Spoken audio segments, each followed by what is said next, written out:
up and out with the palms facing down, and pulling in and pushing out.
And now rowing, pulling the elbows back, reaching forwards.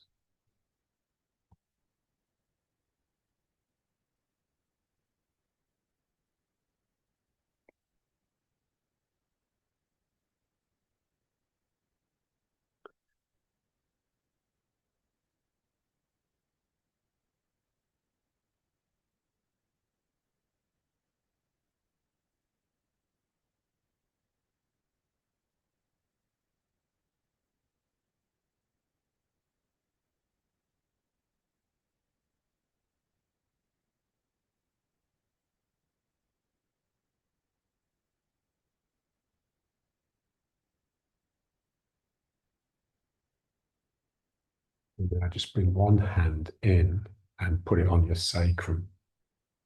And then reaching alternately, just try and keep one hand on the sacrum at all times so they sort of switch over.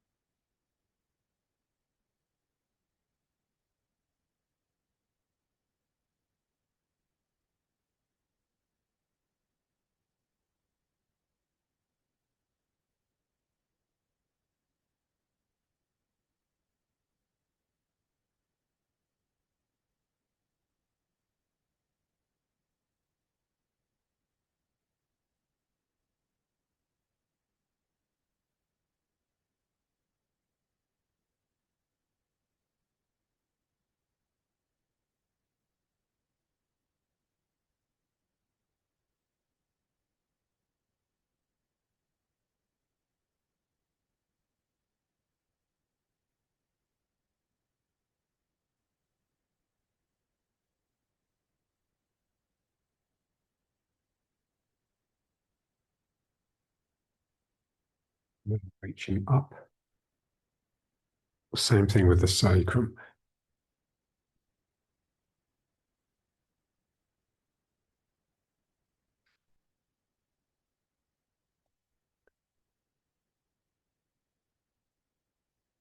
Feeling is that the sacrum is like the reference point. It's the bit that's not really moving. And the touch with the hand just accentuates that.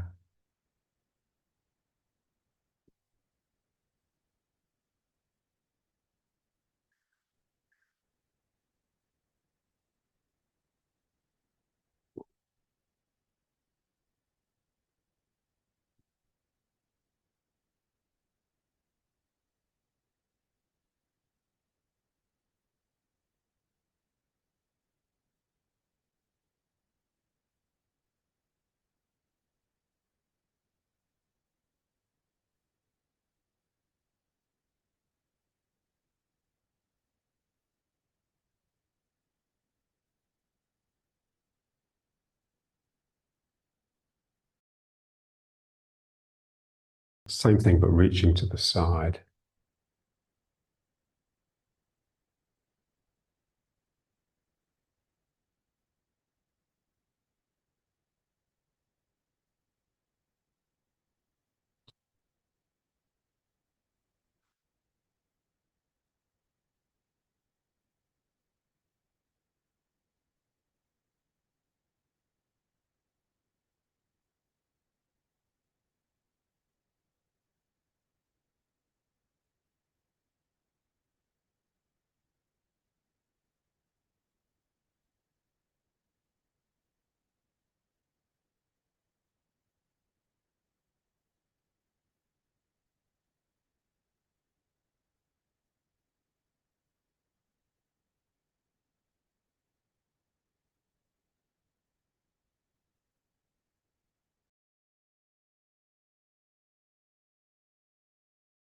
Strong twist.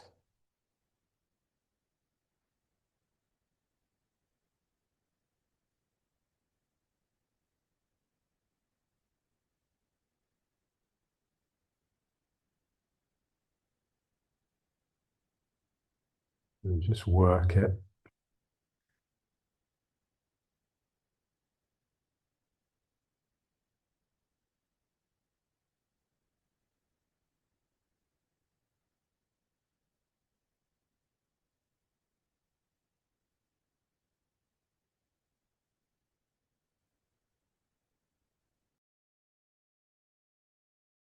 Slowly release out, and the other side.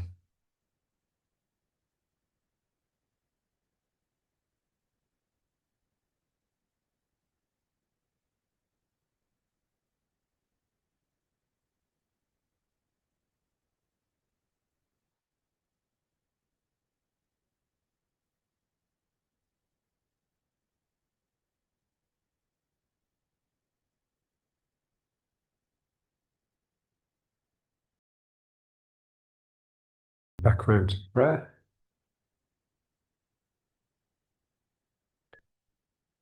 I remember something that John said with regards to meditation. So he said, when you're sitting, there should be an element of work to it. You're not just sitting and relaxing. And they say this in a lot of meditation practices. Yeah.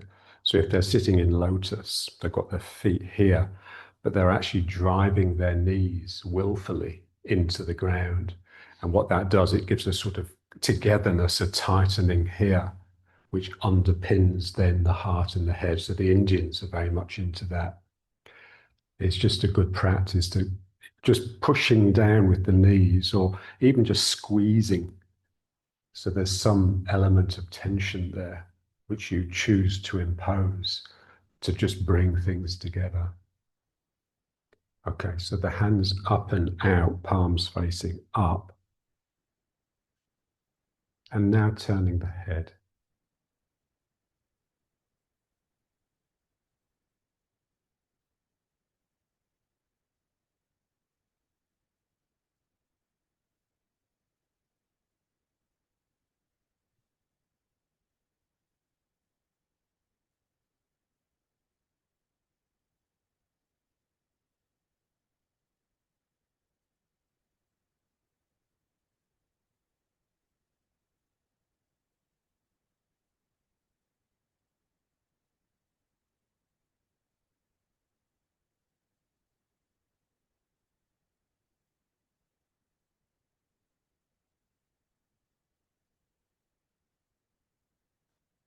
And then reaching behind, clasping the hands, pulling the shoulders back, and rotating the head.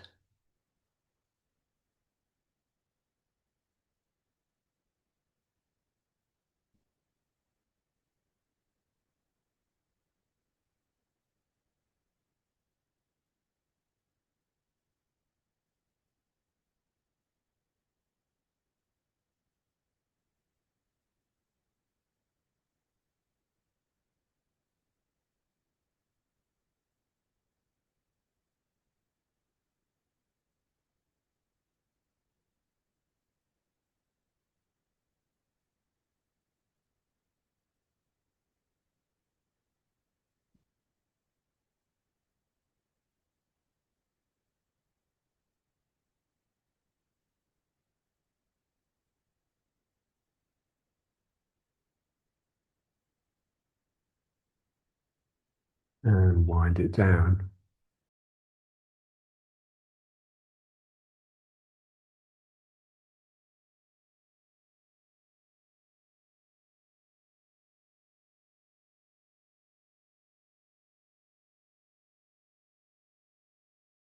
Hands on the knee, and just lean over.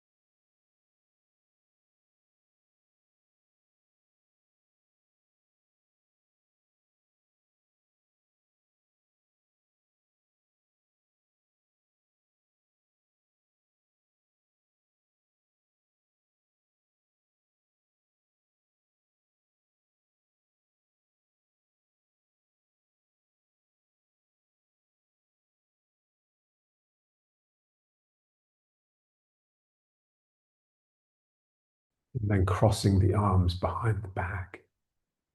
So holding the elbows and just leaning forwards.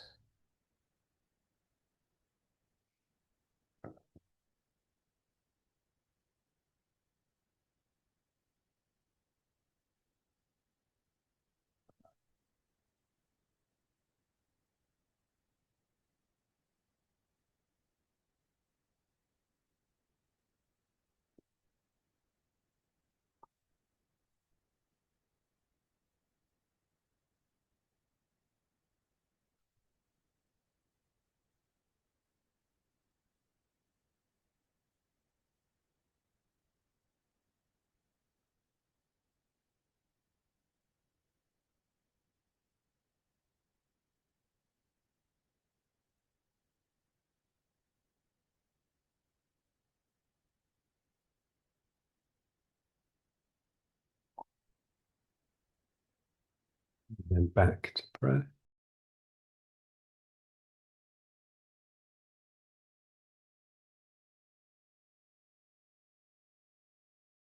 And those shoulder stretches are swinging one arm across and locking the other hand behind it.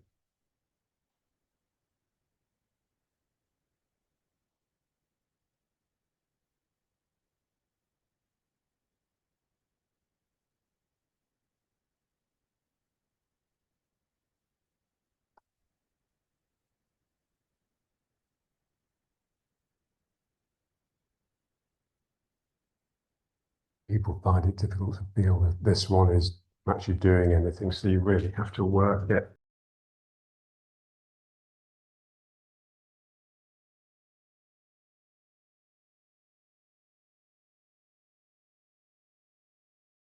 And the other side.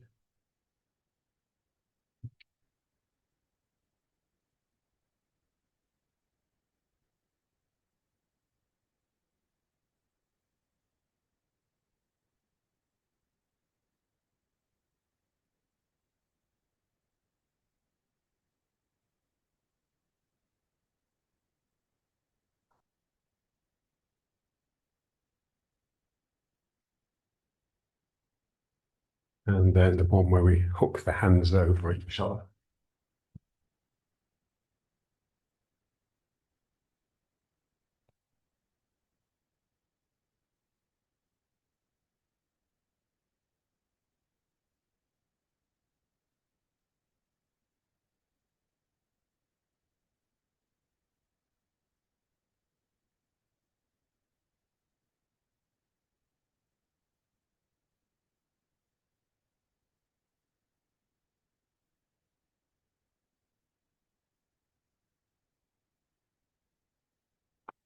Side.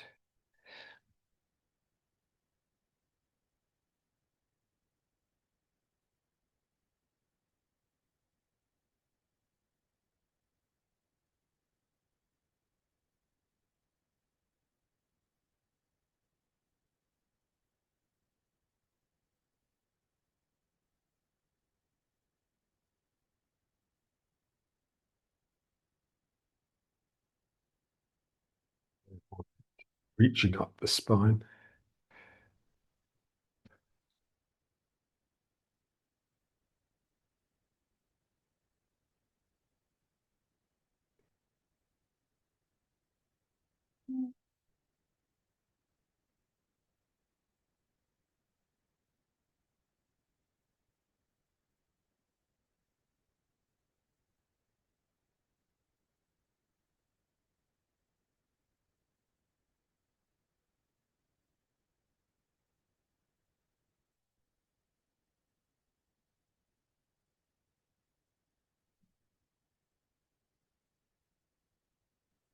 And the other side.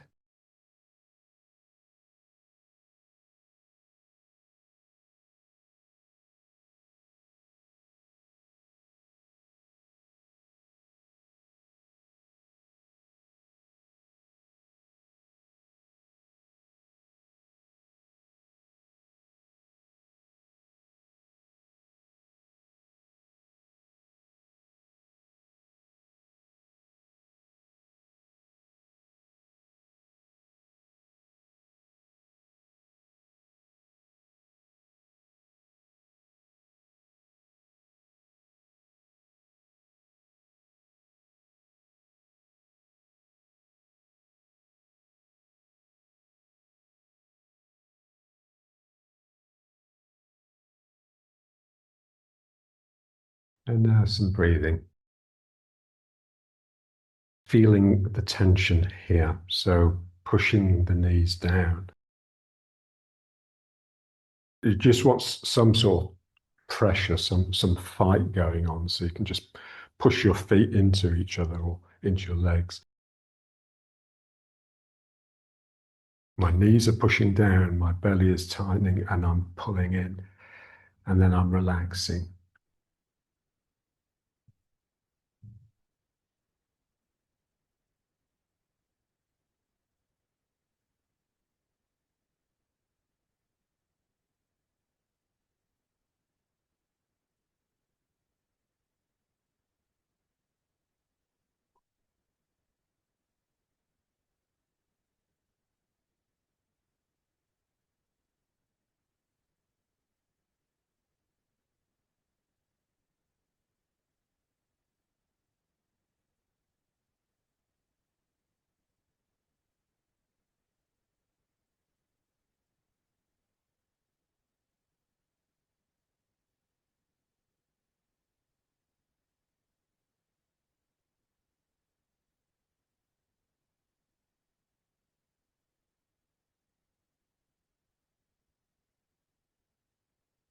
And then the same thing really, but now supinating, pronating. So like holding the golden urn, and then the other way, this would be like pulling the belly in, this one here.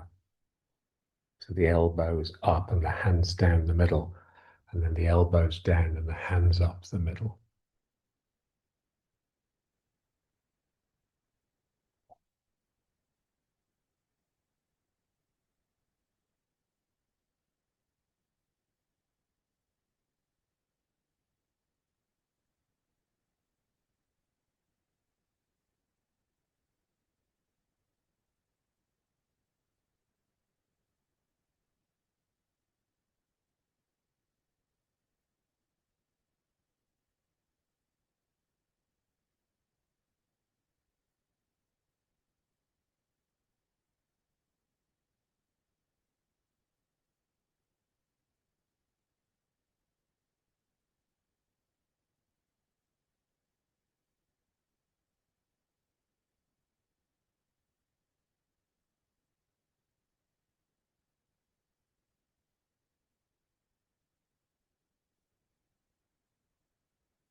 And then just alternating. So it's the same thing, but just alternating the two arms. It just becomes the figure of eight, of course.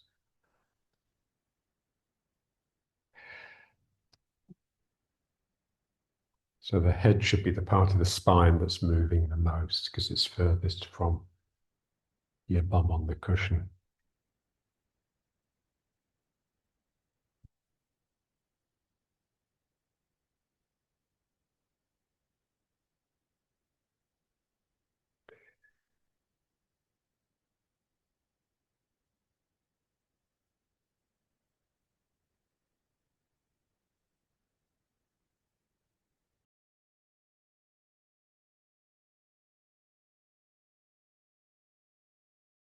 Reduce it until it's just like two little wriggling worms in your heart.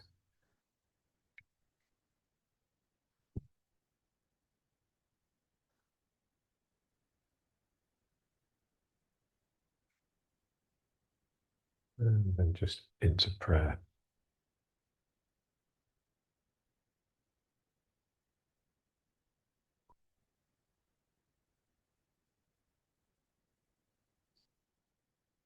Okay, so let's just stretch the legs. So one at a time.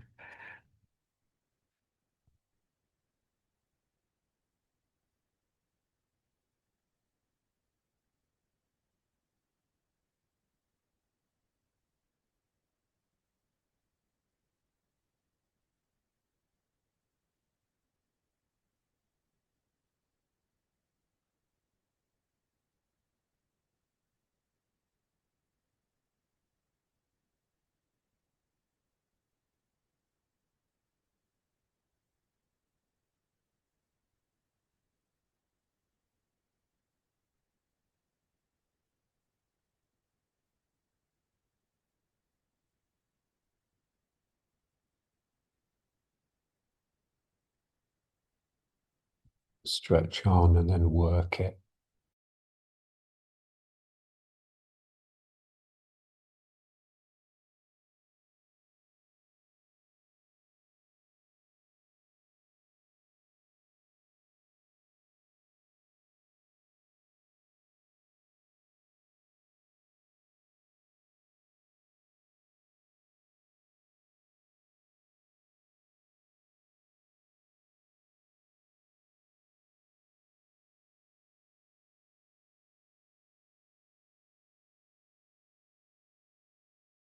And the other side.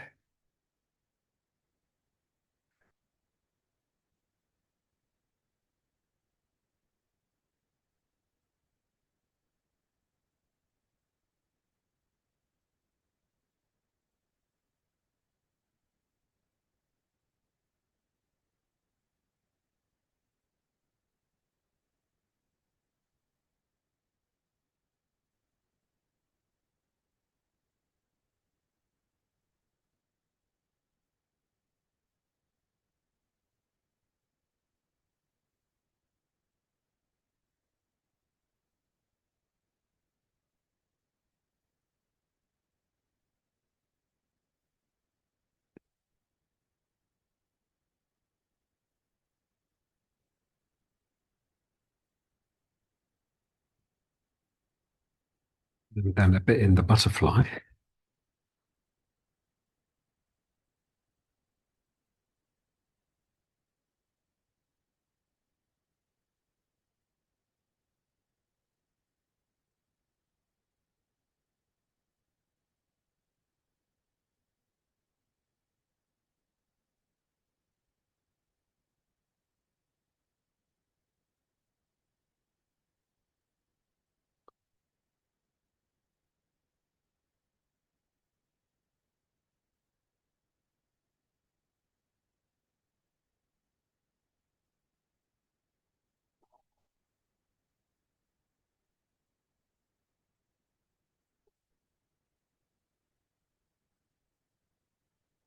So when I say work it, the hands or the elbows here, trying to stretch open my legs and deepen the butterfly. So as I breathe in, I fight that with my legs. I try and push back against that pressure of my arms with the legs. And then as I breathe out, I relax the legs and push down with the arms. So you're using the breathing. As you breathe in, you get a bit tense. And then as you breathe out, you let that go.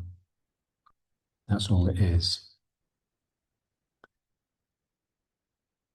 So that's breathing. So, you can use that because we're always breathing, of course.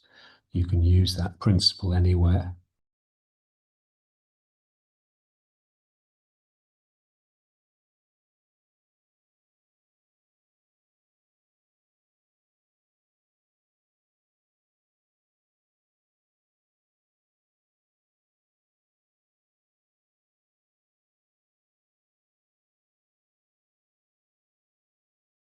Into the kneel.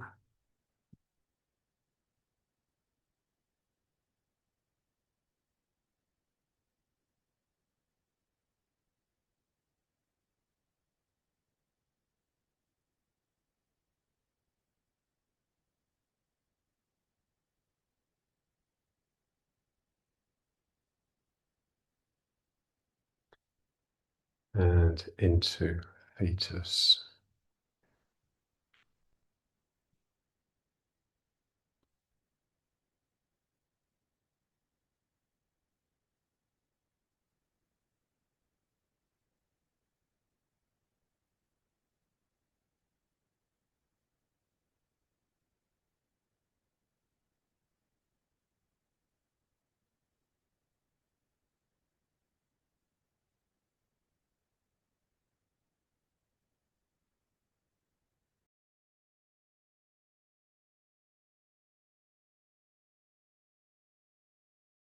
Separating the feet, sitting back between them,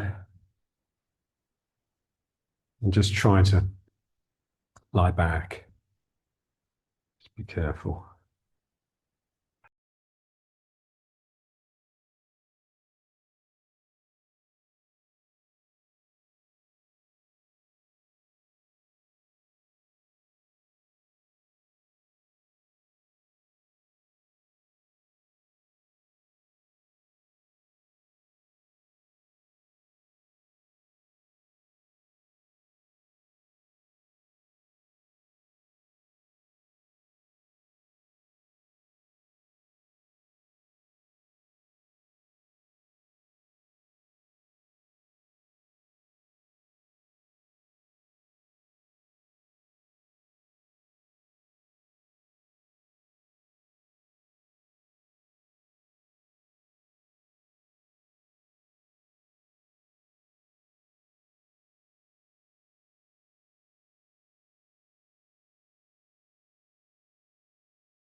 and alternating.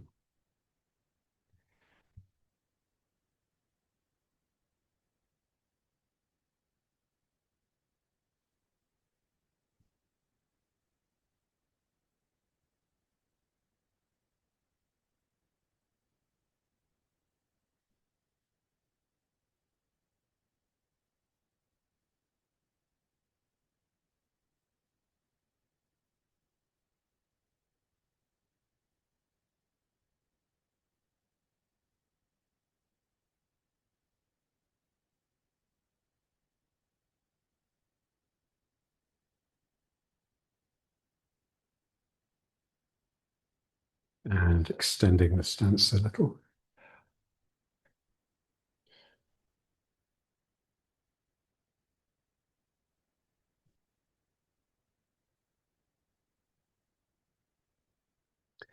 And a bit more.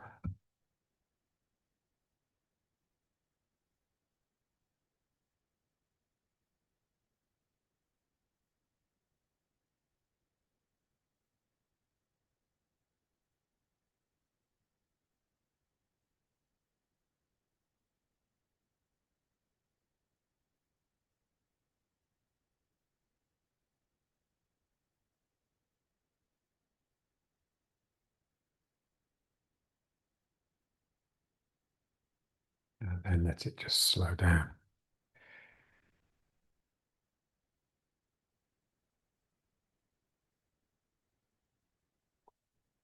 Just feel it. So whilst we're moving, whilst we're doing something, especially something that's a little bit vigorous, the mind is with the movement. But we're sort of unaware of the body's mass. Whereas as soon as I settle and become still, I become very aware of this massive body, this body that has weight. And we accentuate that by putting the hands on the back. So with the touch, it becomes more real. I feel it as a physical entity rather than a moving one.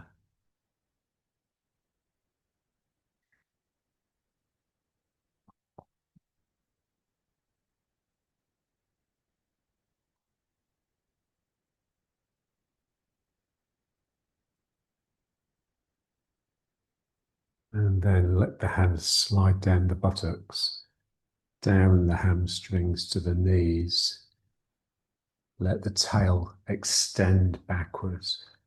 And then without adjusting the tail or the legs, just bring the shoulders and the arms up. So effectively, I have the spine of the animal now.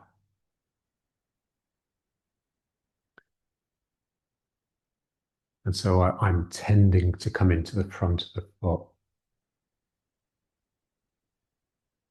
And then we just bring the heels up. And it shouldn't feel that different because this is what wants to happen anyway.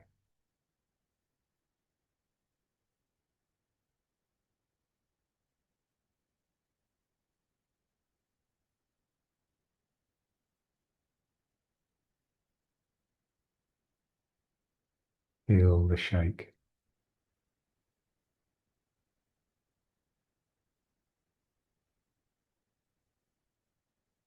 There should always be this shake, this tremble. If it's not there, something in you has got tense. And it's normally a tension that we institute so that we can think to ourselves.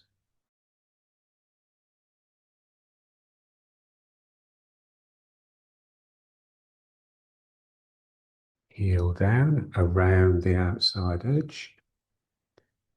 Heel down around the outside edge.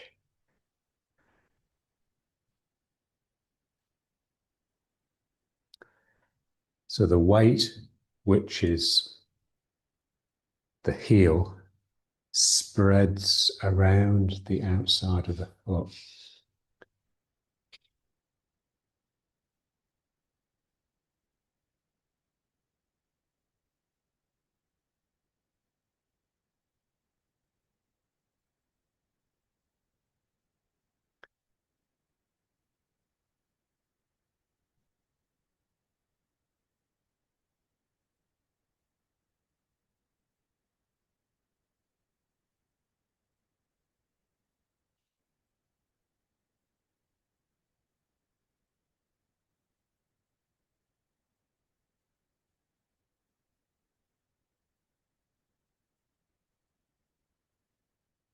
We're trying to develop legs that want to take us down to the ground rather than legs that want to push us up away from the ground.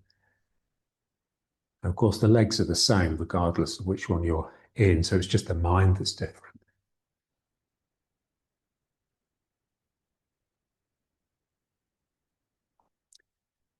It's a bit like, the hunter-gatherers. So imagine those women gathering roots and herbs. So they've got an intense interest in the ground and what's close to the ground. And their legs are strong enough and their backs are strong enough to take them down as soon as they spy something worth gathering.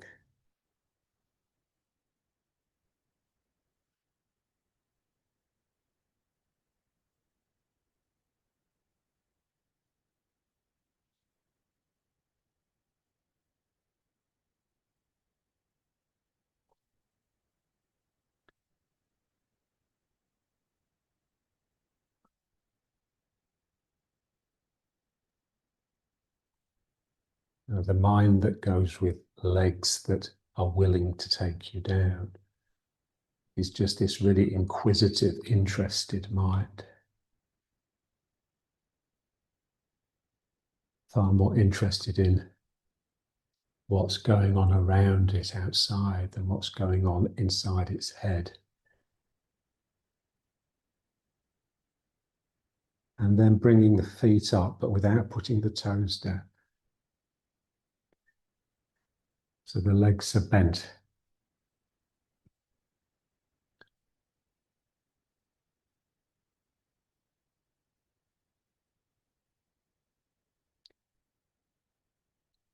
So that legs willing to take you down will always have the heel up. And because the heel is up, there's always this shake because of the lack of stability. And then just bring the hands onto the back again, just to bring a bit of stillness and a sense of physicality into this trembling system.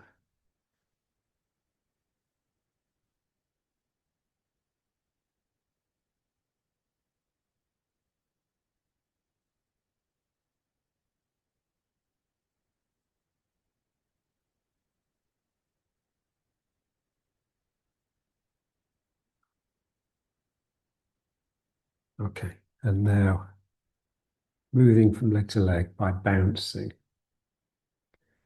So I sink into this leg and I allow the leg to throw me out.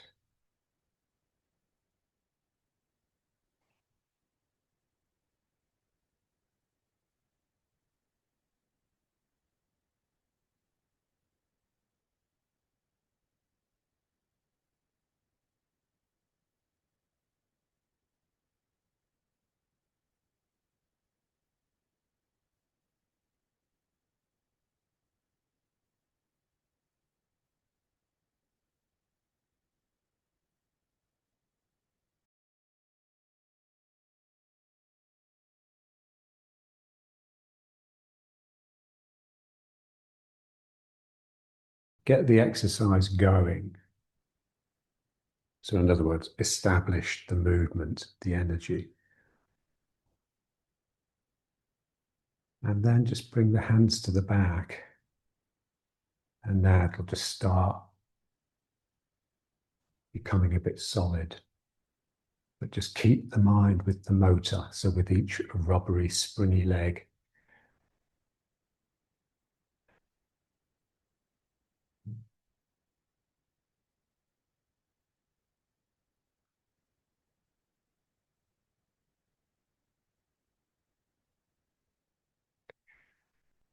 so the part, my physicality is wanting to stop. It's wanting to return to stillness.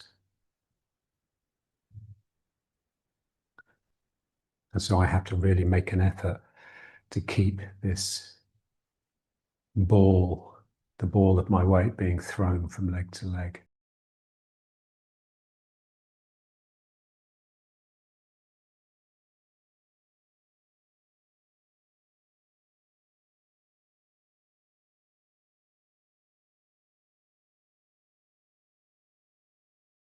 as you sink into one leg to throw yourself out of it, feel the other leg guiding you. So both legs are working, one to throw you out, one to pull you in. We want them to work together. The problem with the mind is when you concentrate on one thing, everything else tends to go out the window. So I have to somehow keep this springy rubberiness going and at the same time have a sense of something from outside reaching into me to guide me.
Yeah, so this is like a living system. So they find that living systems, they're made up of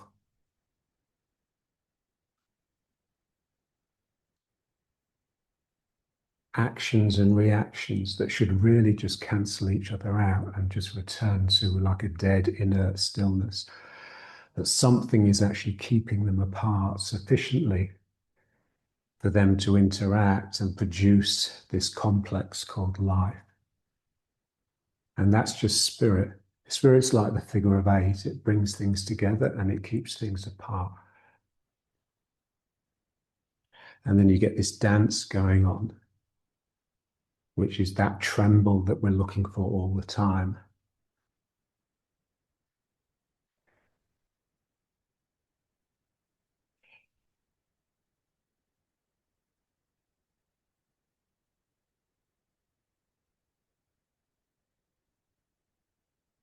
And then let's just bring it back to riding horse.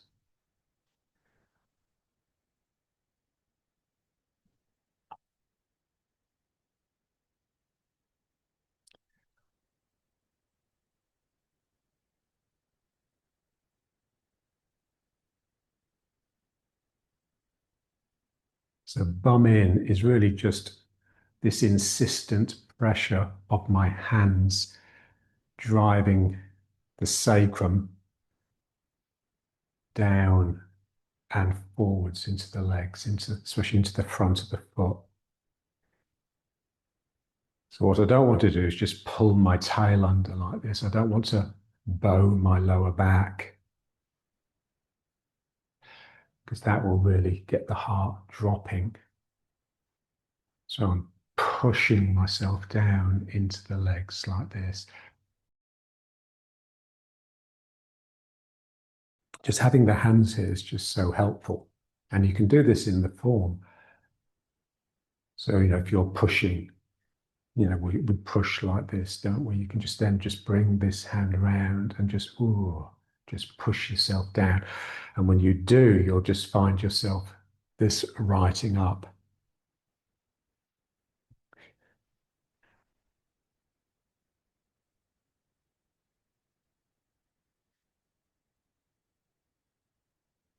Because normally when we're using our legs, we're pushing this region upwards.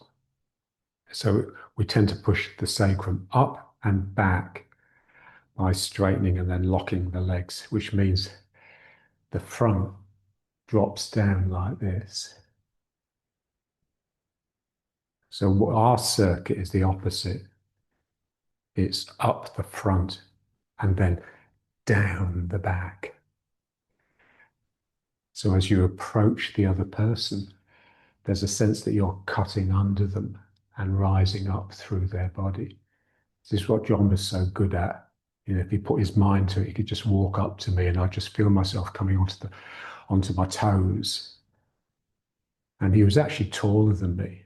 But if he stood next to me, he was just, he's like this high because he could just sink. Okay, and now just letting the hands slide down again. Just feel the tail squeezing. It's almost like you're having a shit. Yeah. And then you just bring up. Yes, it's charged up, it's fiery. You're ready for the fight.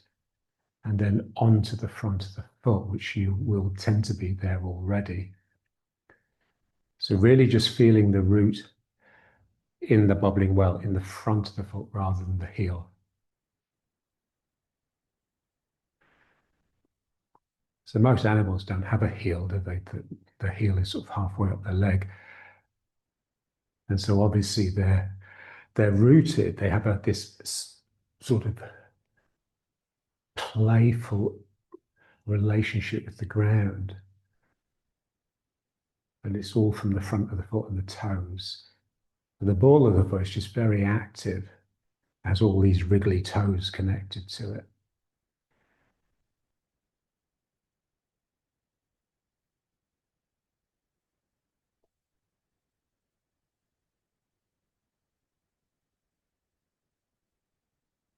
And then again, just bringing the feet up, but keeping the heels off the ground. And just relishing the shake. John, remember he used to shake all the time, didn't he? Especially when he was doing the form. He used to look like he had early onset Parkinson's. And so it's just that being on the edge all the time, the point of failure with the equilibrium.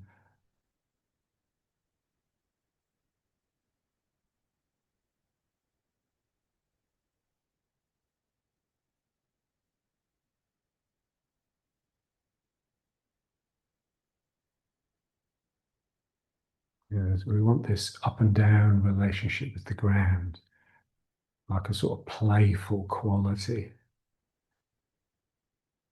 And if our heels were down, basically, when your heels are down, it just brings you into the solidity of your body, into the stillness. So, with beginners, that's what you need to get them into. You need to get them into becoming quiet and still inside. But then once you've got that, then you just come off the heel and into the front of the foot. Stop activity, return to stillness, and that stillness will be even more active. So this is it,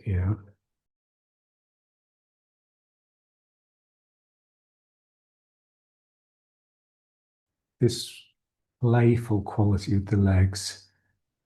So we just have to try and release here so that this region, my sacrum, isn't tying the two sides of my body together. It's allowing them to do opposite things, the two sides of the body. And then we just use the two legs to produce a turning action, trying to keep the spine in the middle. So I have turned it. I haven't turned it by just doing this. I've turned by pushing with each leg. And then I pull with the legs, but especially the back leg to bring me back to the front. And then I push with both legs again.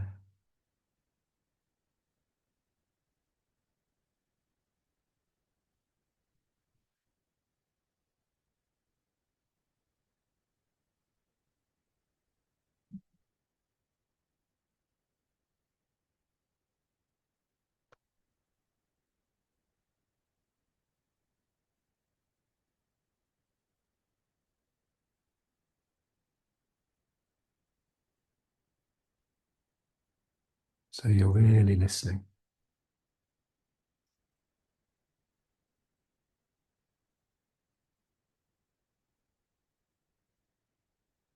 It's interesting in English, the words consciousness and awareness.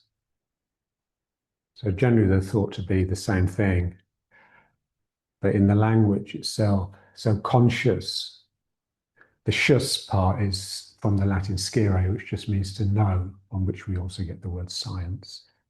So with knowledge. Whereas awareness, aware, just it's an old English word, it's not Latin, and it just means to be really watchful and vigilant in case of attack. So they're very different.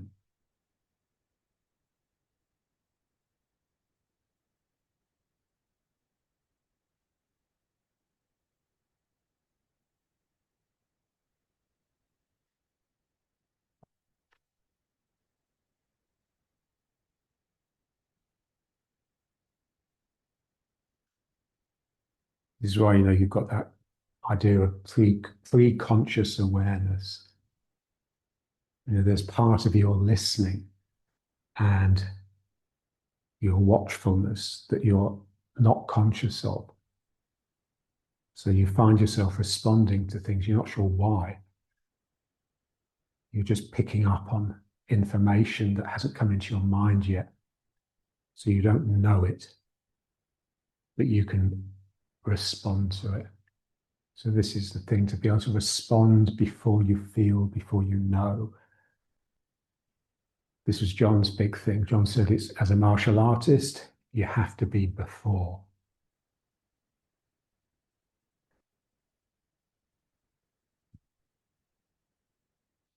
And just let the hand that's coming in just slip behind onto the sacrum. So there's that moment of contact where, you're sort of earth, you're brought back to the physical reality, if you like. So we've got, the two minds. I've got this sort of really vigilant, alive, trembly mind that's with the movement. Even when I'm just standing on my feet and trembling, my mind is with the movement, even though I'm ostensibly not moving. And then as soon as I touch, I sort of earth, and then I feel the mind that's with just the physical body. We need both minds, of course.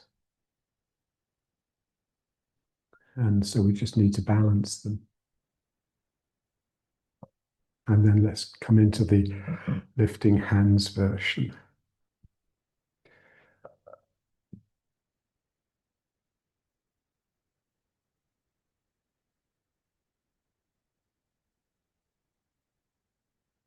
And again, you can just touch the sacrum. I find it so useful.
Okay.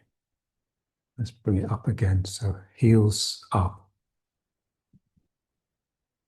So just try and get used to that, never putting your heels down.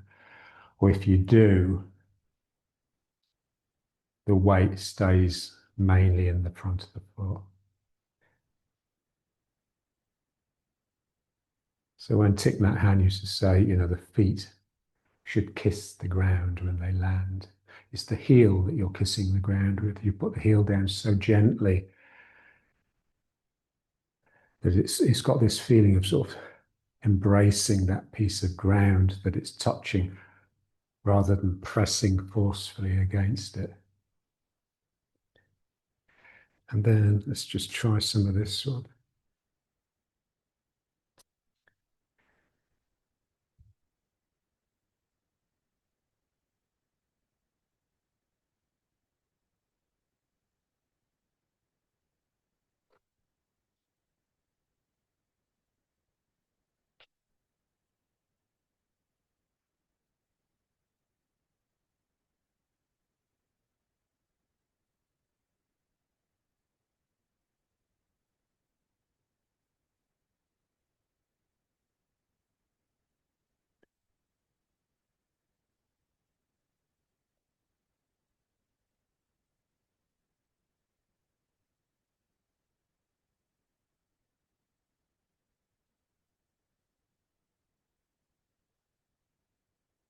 And then just the slow jog,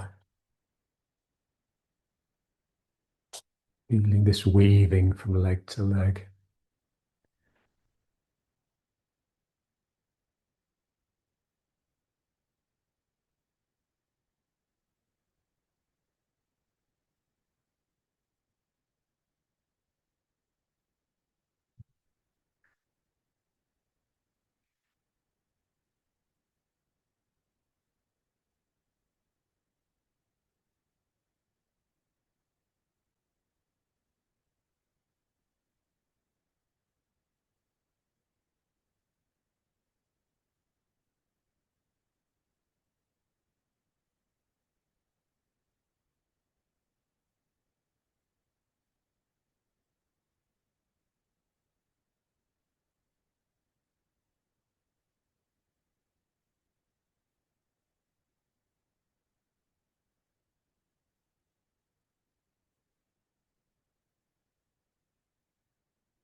And then just the hands here again. So either the heels up or just most of the weight on the front of the foot, and always the legs bent.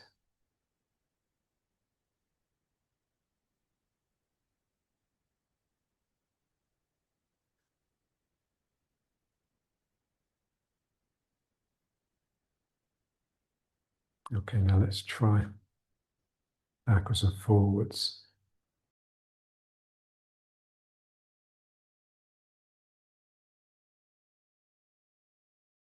Coming into the leg. So this foot is empty at the moment. So there's two phases really. There's, whilst this leg is mainly empty, then it's very active. It's actively moving me. So it's pulling. And I feel that as something pulling up the leg, like an energy that's coming up from the ground into the leg. And then as I reach the point where it's now supporting my weight, just feel the leg becoming solid. A bit like when we put the hands on the hips and you feel the hips and the sacrum becoming solid. So the leg is I'm pulling the energy up, and then when it has to support my weight, it has to now become the pillar of strength. So it now takes on this quiet but strong presence.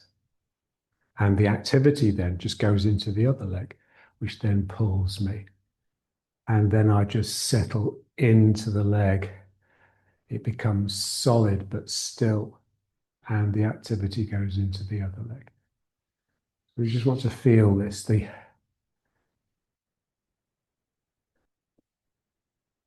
quality of the leg changes from when it's empty and active to when it's full and just passively supporting a heavy weight.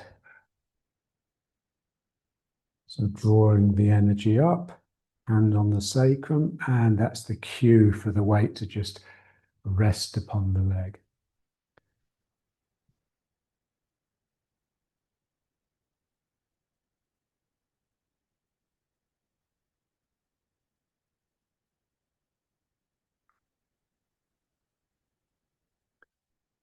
Yeah, so because we're moving really slowly, we can feel this clearly.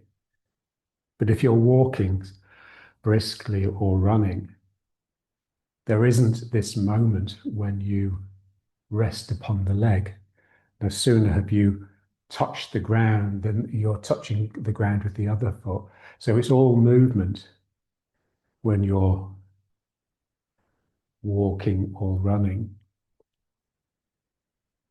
But we just want to feel how underneath that there has to be this still stability.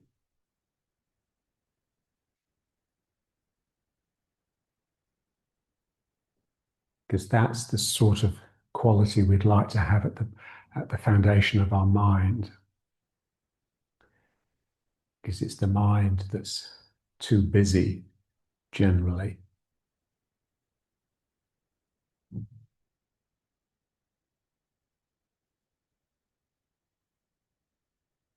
So you can just feel it. You know, so the thing that gets you moving is the spirit. It's like, whoa, something exciting. And then as you settle into the leg, you just return to stillness. The spirit disappears. It disappears into the other side of the body, effectively.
And then some with the other foot forwards.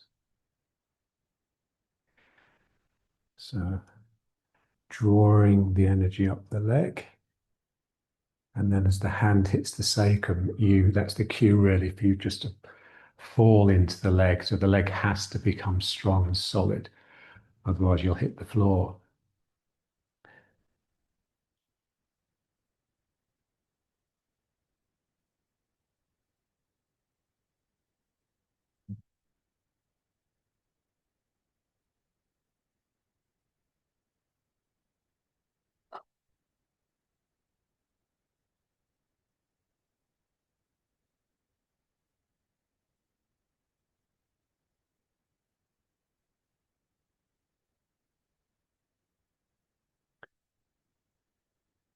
You know, so when we're moving, that tends to be what we're aware of. We're aware of the movement. We're not so much aware of the physicality of the body or its mass. We're just aware of the movement. So here I'm just trying to bring a little bit of this physical stillness into this moving system. And to get it, I just need to slow down.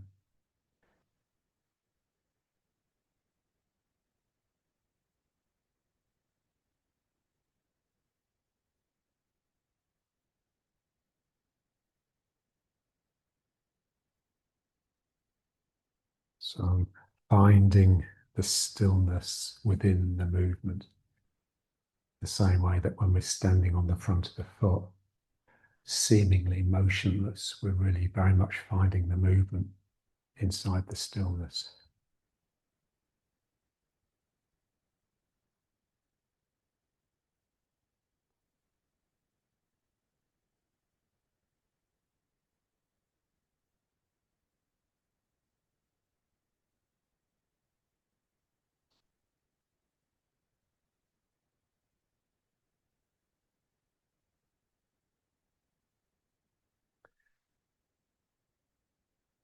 It's just that sort of inescapable persistence of gravity. So we'd like that just to be in the back of our mind all the time. You can't escape it. So what's the point in trying? It's always pulling down.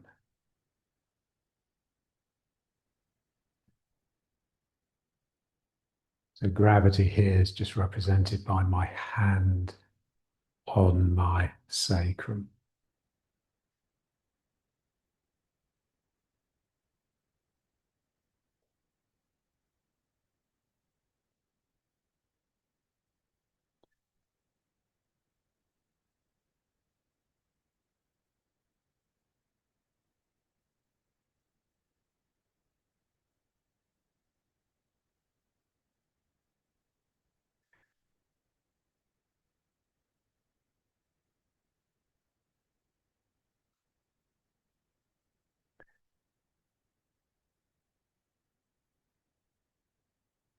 So this is bum in.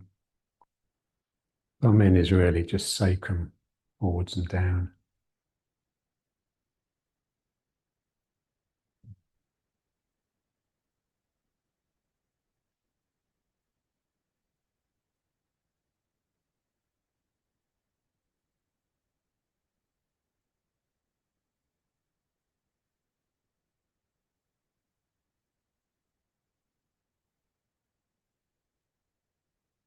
Good. And now let's bring it to this again.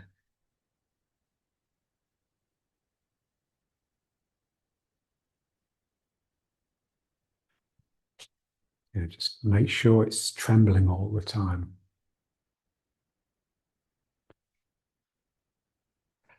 So it could be trembling from exertion, or because you're getting tired, or it could be trembling because your balance is wobbly.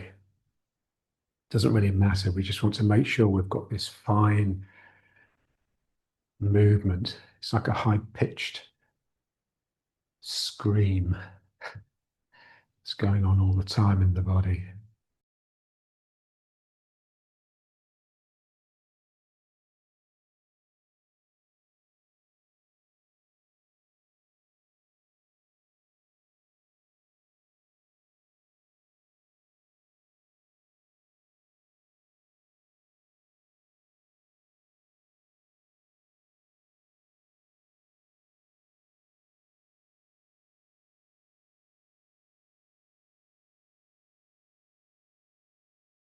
Standing, so heels up, knees bent.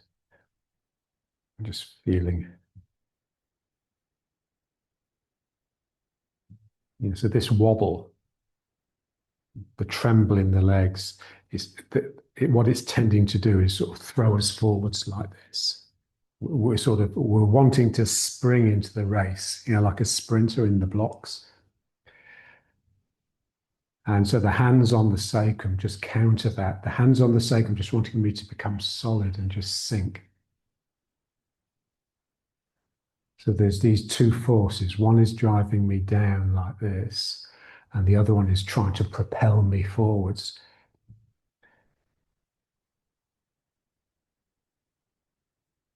I just want to just really feel that tension between these two tendencies.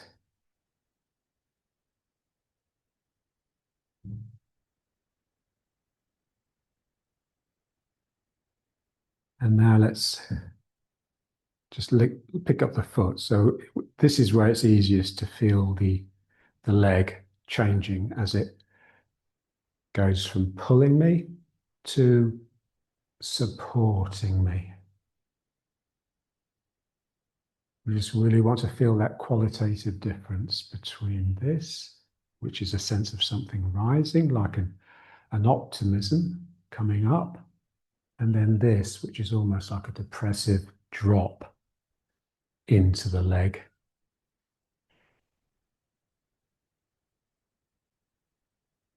So something is rising up, and then something sinks, but the leg in the meantime has become strong, and so my body doesn't go down. But I still want this sense of a wave flowing down through my body. So up the inside, through this fold here, and then hand settling on the sacrum. And this foot comes up.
Good.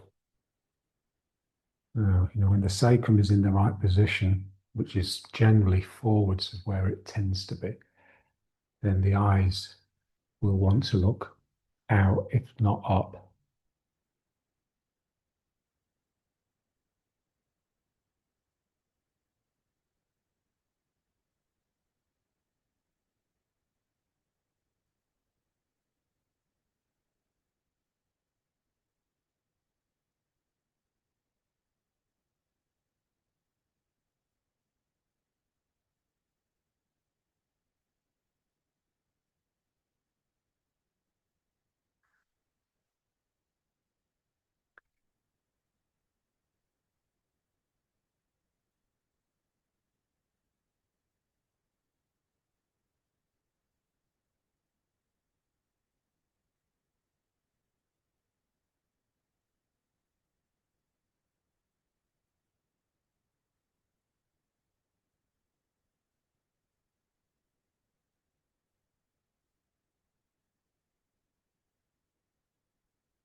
So when we start working, every session really, every practice session, there's a sense that we're outside trying to get in. We're trying to get into the mood, into the zone, and it's a struggle. But at some point, you very much want to feel the switch from being outside trying to get in to being inside bursting to get out.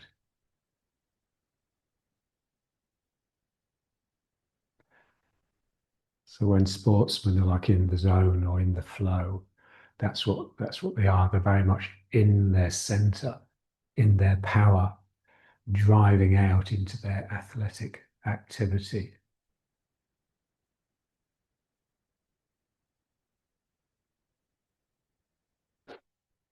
And the slightest thing can put you off. Yeah. It's like footballers, strikers. It's so easy for their confidence to wane and they just stop being effective. So it's that quality of spirit. It requires real sort of almost like an arrogant self-confidence.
And then just turning it into a walk. So just walking the circle, very much the hand on the sacrum, pushing me down into this leg. And then the other leg has to pop off the ground.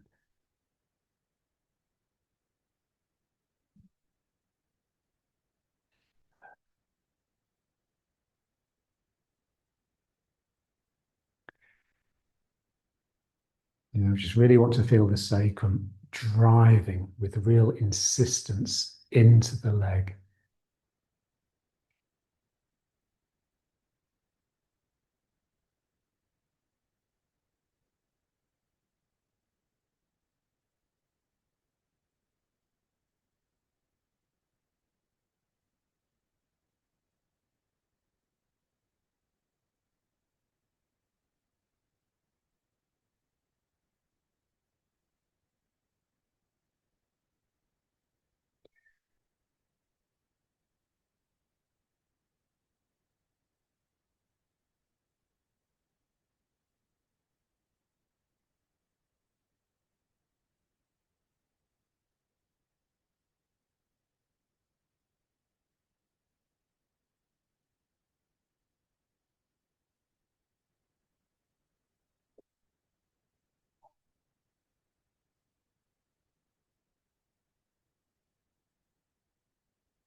So when I do this with my students, I'll get them walking this circle, but it'll be my hand on their sacrum.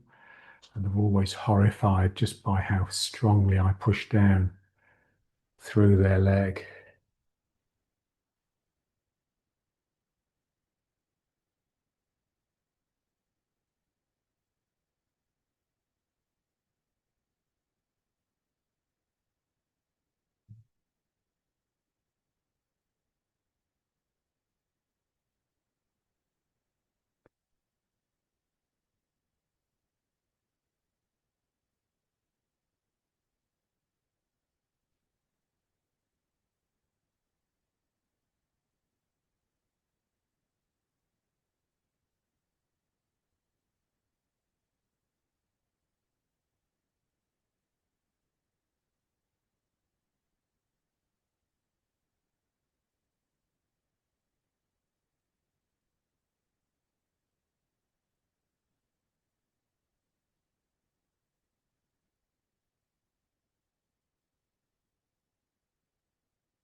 So if you bring the weight into the heel, just be careful you don't get trapped in the heel.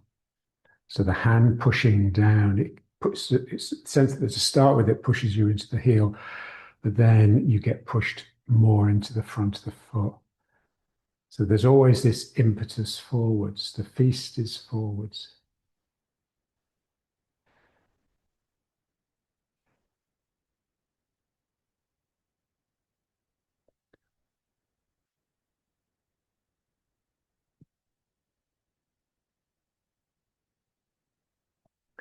And then there's this sense that your sacrum is always underpinning the heart, and the heart is forever lifting and spilling forwards out. So it seems that you're leading from the heart, but really it's the sacrum driving forwards and down. This is the thing, it's the same release that allows the sacrum to drop into the leg as allows the heart to lift and open up.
There comes a point where you couldn't care less whether you're getting it right or not.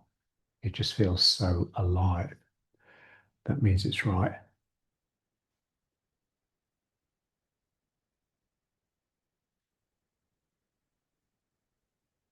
Okay. So let's just bring it to riding horse.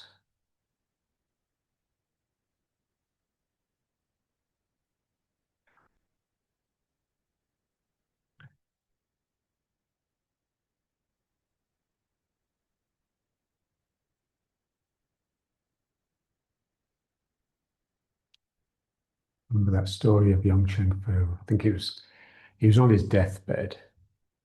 He wasn't very old, in his 50s. But he was calling his students in one by one just to give them like a final lesson. And one student came in and Young Cheng Fu said, let me see such and such a posture, single width probably.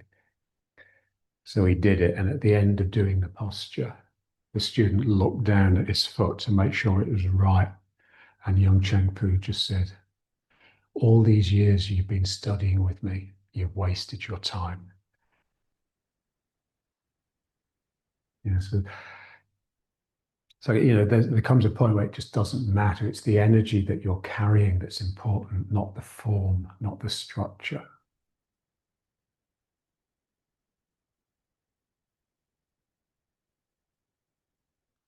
Okay, and now just allowing the hands just to slide down, reaches the knees. Just feel these hamstrings. They should feel really rock solid and thick, bulky.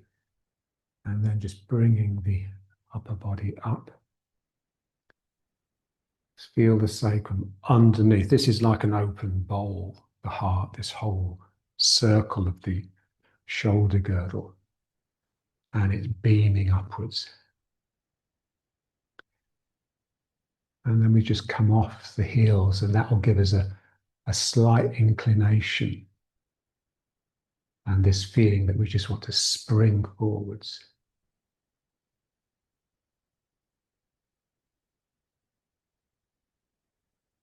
So you're feeling that boiling up, getting more and more intense. So there has to be another part of you that's just with the still heaviness. Even in your mind, there's a pair of hands that you can just place on your sacrum at any moment, just to bring you back to your body, rather than back to your energy.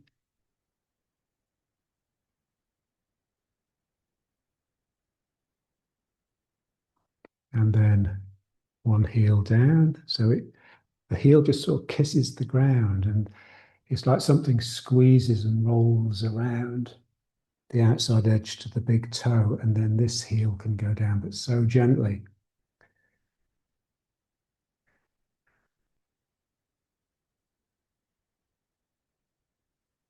A figure of eighting.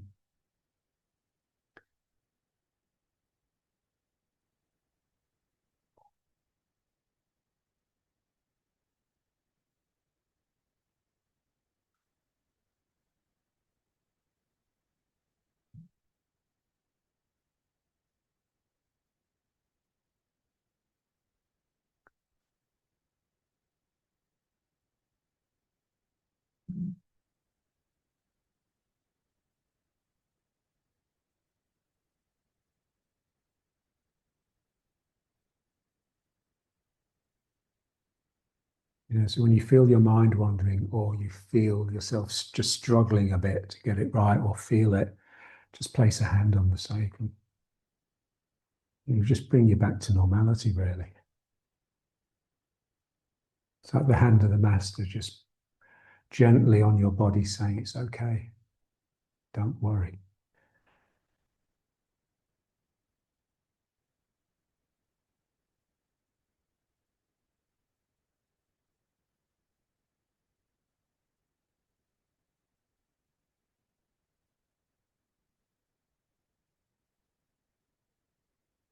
And then just bringing the feet up, but again, just off the heels. I mean, you can have the heels down, but just most of the weight in the front of the foot, and the legs definitely bent.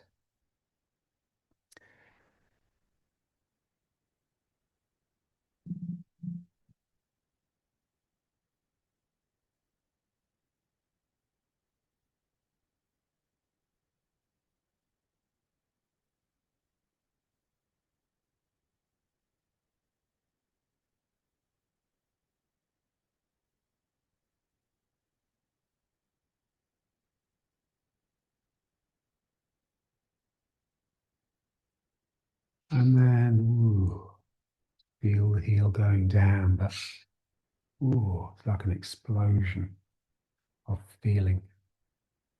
And everything is different. Legs never straightening, never locking. That's violent. To lock the knees is violent. It's a violent rejection of the ground.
So it's just rub the hands.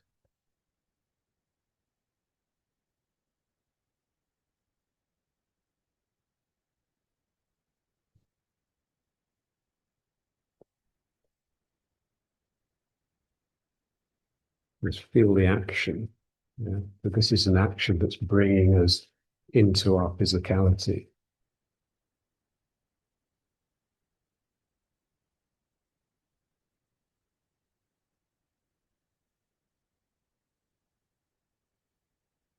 And just feel the legs. We're going to put the hands on the knees, but first of all, just become really aware of the legs reaching out from your groin and your sacrum. And then just placing the hat and just feel the legs gaining like a physical presence simply from the touch.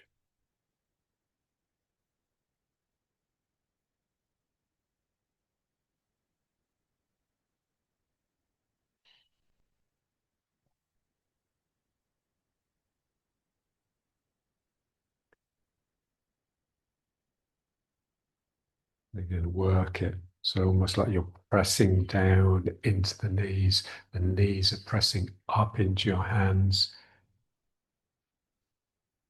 The belly muscles and the back muscles are both working against each other.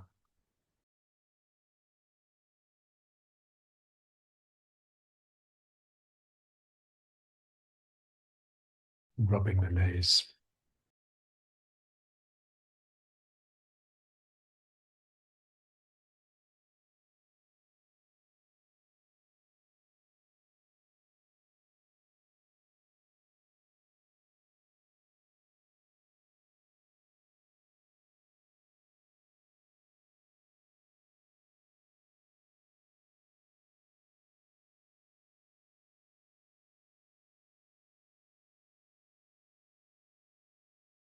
So we're going to bring the hands onto the lower back and the sacrum. So just bring your mind to that region first.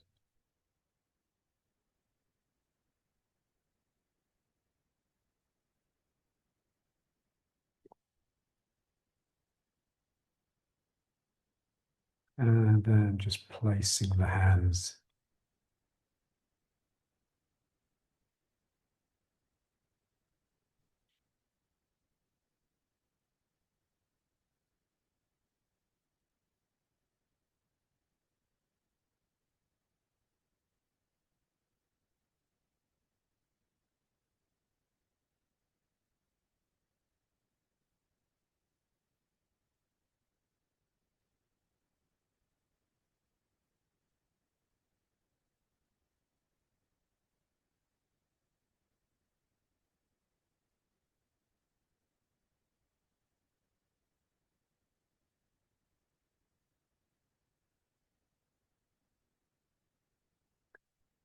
and then we'll do some with the stick.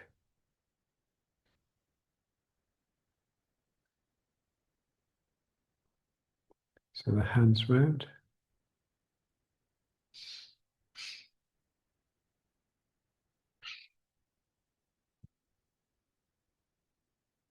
And then just reaching the stick and just feeling it, So as we touch it and pick it up, there's a physicality to the wood that is quite different than the physicality of your flesh.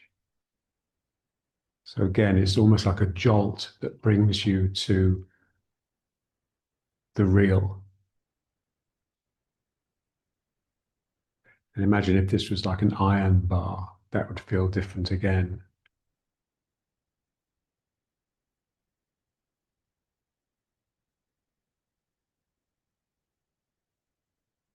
And then bringing it behind as we do, and really feeling it on the spine. How different this is to when we just have the arms crossed here. It's the same point pretty much, but the stick is far more insistent.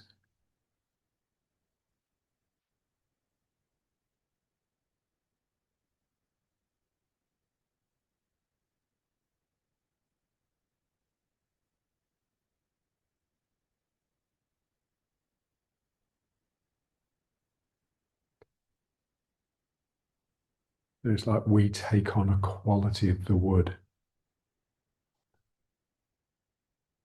So we're very impressionable, susceptible. So we just, want to feel that and be aware of it. We become what we're in the presence of, especially what we touch.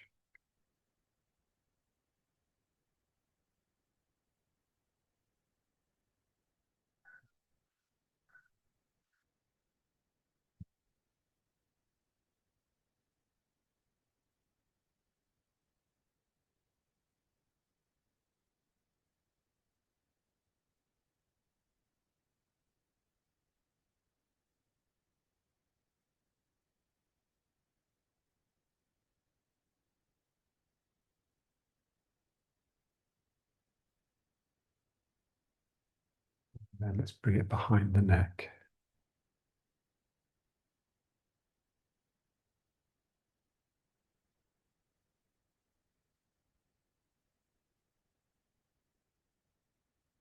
And just you turning.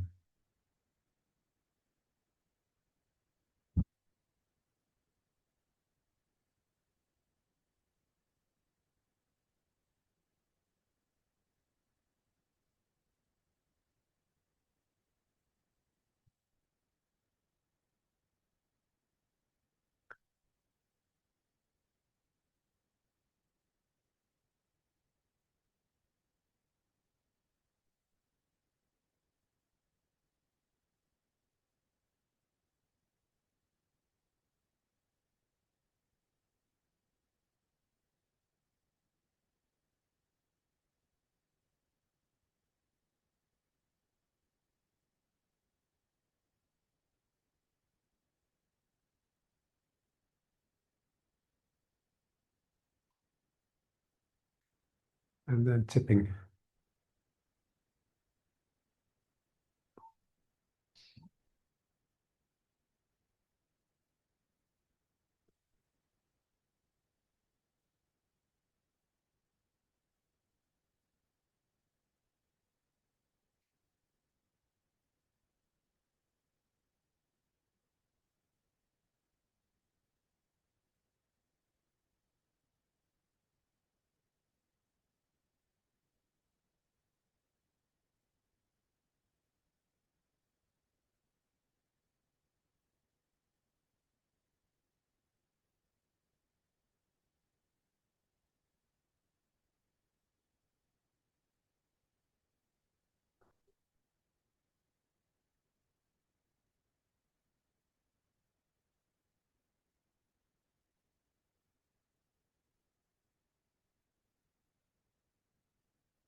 And then reaching up.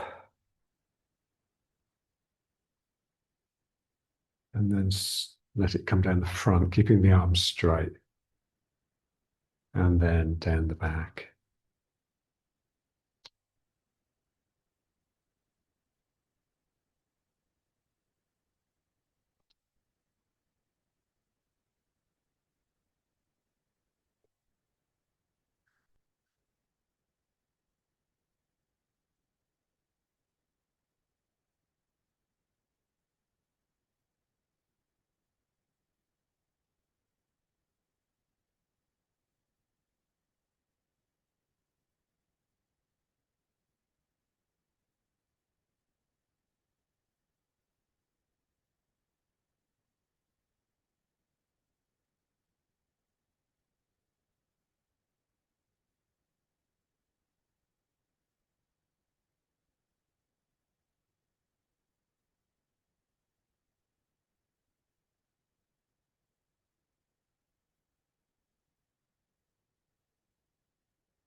Good. And then holding it in the middle. And the pulling and pushing. So you can make this as forceful or as gentle as you like.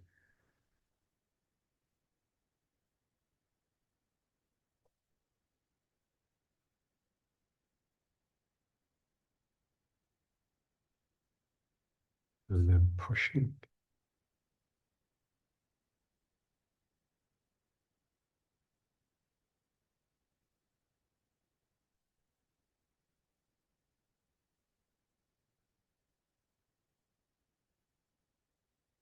and pulling again.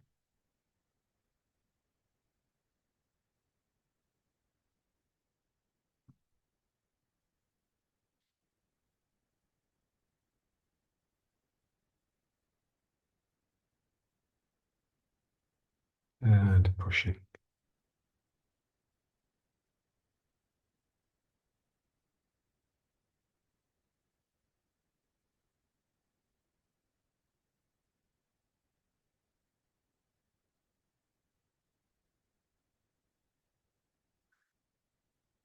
And then the stick down.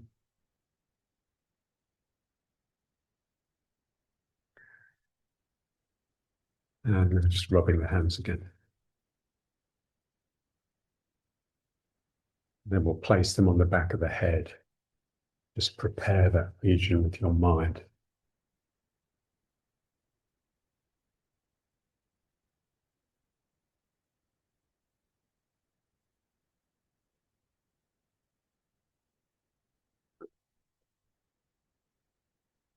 And hand on the back.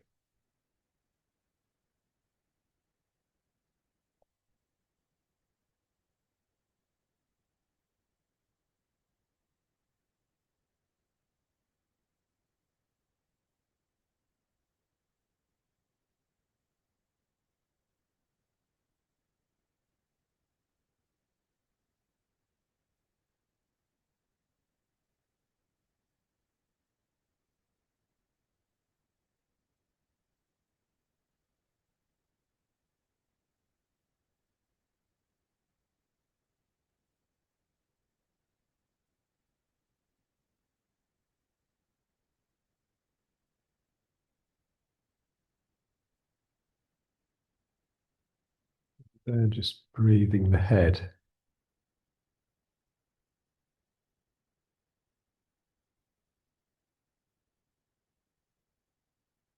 Like a light is beaming up out of the head, and then the cover comes back over.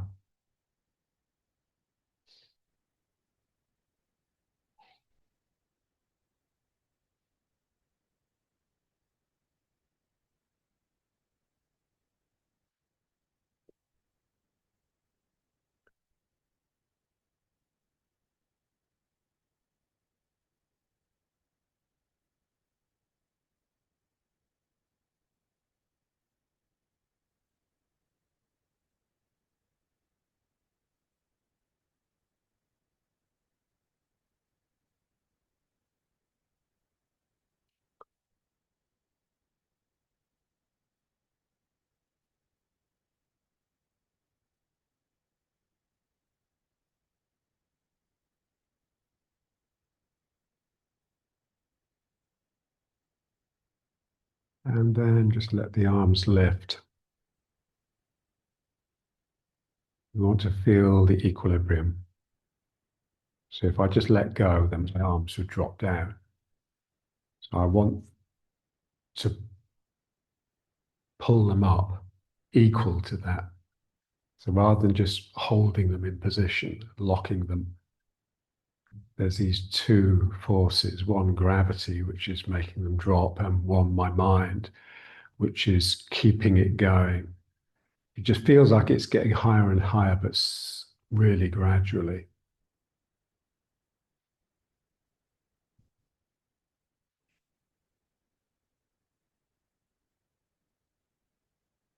So when you're producing a force in order to create an equilibrium, that force has to be quite insistent. It has to keep going, almost like it's intensifying as you sustain it. Because we all know that gradually, as you get tired, the arms will droop.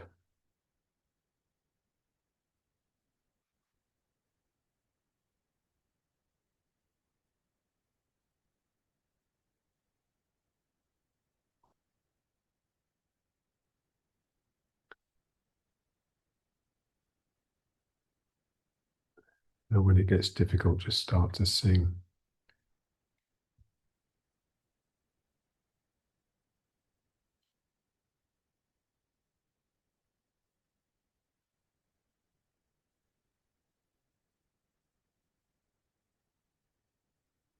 and then let them come down to the horizontal. And now the peripheral vision.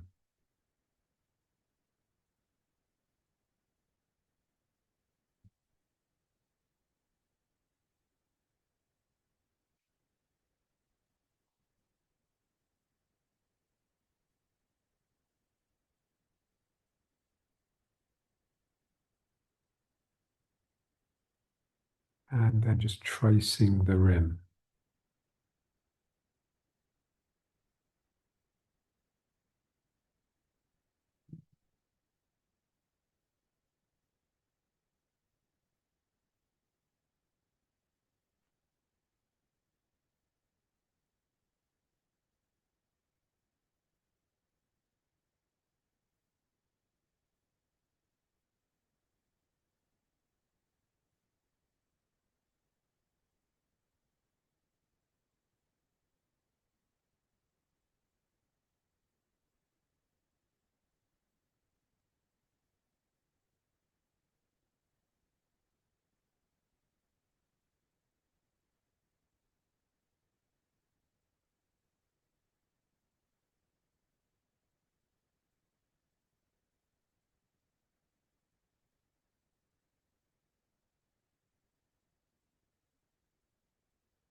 And just a couple plucking this thread from the top of the head.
And then just one fist in front, one fist behind. So one fist with the Danchen, one with the Ming Men.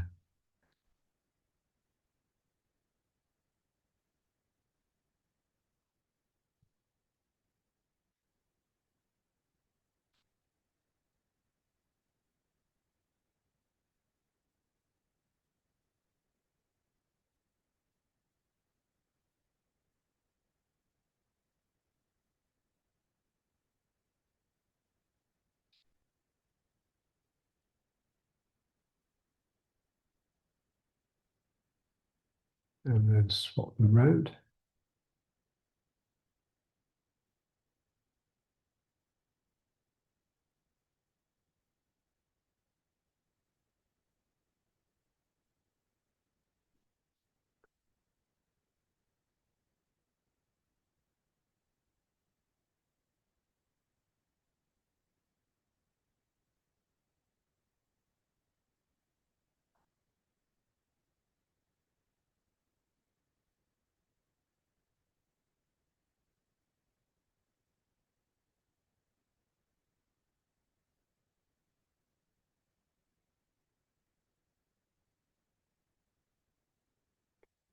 And then the hands into prayer.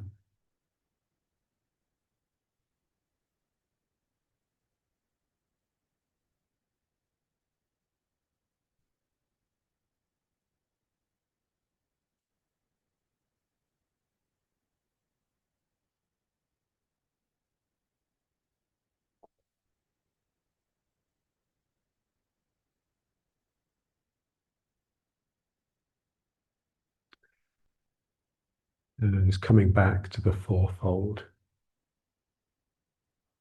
So you think of the Taoist fourfold, so the earth beneath you, which includes objects, sort of material objects. Then the sky and the heavens above you. So the earth is a sense that's pulling you down all the time, and the heavens are pulling you up all the time, pulling your spirits up, trying to cheer you up.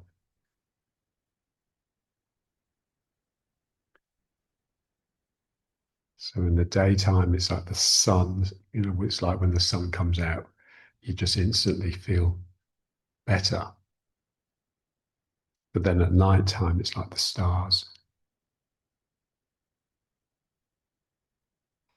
And then there's earth, heaven, and then man, which is really just anything that's alive, livingness, life itself. So spirit at its various intensities. And like our interactions, And then there's Tao.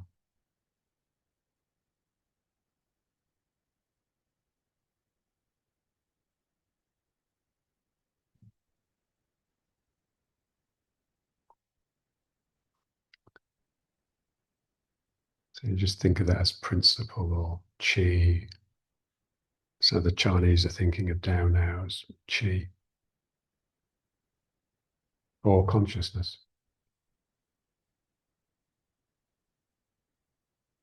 That wonderful quote of Edwin Schrödinger.